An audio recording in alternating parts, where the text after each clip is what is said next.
तो जिस प्रकार से राहुल गांधी जी ने अमेरिका में जाके भारत की बदनामी की है शिक्षण को लेकर, क्या कहना है सर आपका? नहीं, मैं राहुल गांधी का प्रथम निषेध करता हूं कि उनके जो सलाहकार है श्याम पित्रोदा, उन्होंने लिख के दिया होगा कि हम आरक्षण खत्म करने की योजना कर रहे हैं। और आपको मालूम होगा, भारतीय जनता पार्टी हो या मायावती जी हो, इन्होंने इसका निषेध किया है, क्योंकि ये जो कांग्रेस है, ये पहले से ये संविधान को मार रहे हैं।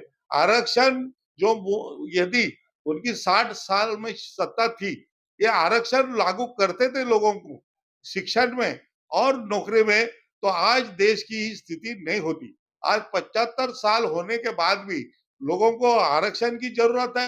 क्यों?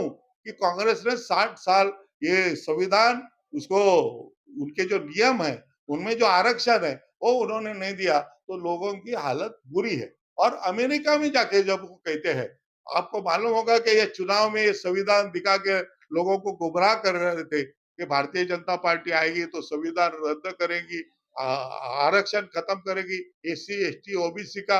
और ये जैसा आपने मैंने बोला कि ये तो बाहर करते थे उनके लोकसभा चुनाव प्रचार में, लेकिन अंदर लोकसभा में भी वो ये संविधान दिखा के, ऐसा जैसा कोई बच्चा होता है वो नया खिलौना आया तो सबको दिखाता है, वैसा ये संविधान दिखा के उन्होंने ये संविधान का अपमान किया है। ये संविधान जो है ये हमारे लोकशाही का ग्रंथ है, वो मत्थे में रखकर वो संविधान के जो धारा है उसके तहत ये हमारा देश चलना चाहिए। ऐसा जो बाबा साहब ने कहा है उसका वो धजिया उड़ाते थे, इसके लिए मैं उनको निषेध करता हूँ। और ये संविधान जैसा 1950 में 26 जनवरी में हम प्रजासत्ताक हुए, तो बाबा साहब ये जो कश्मीर है, जम्मू कश्मीर अलग होना चाहिए, वो बाबा साहब मूल जो संविधान में बाबा साहब ने लिखा है, उन्होंने जो संविधान का मीटिंग में कोई था, वो बंदे को ये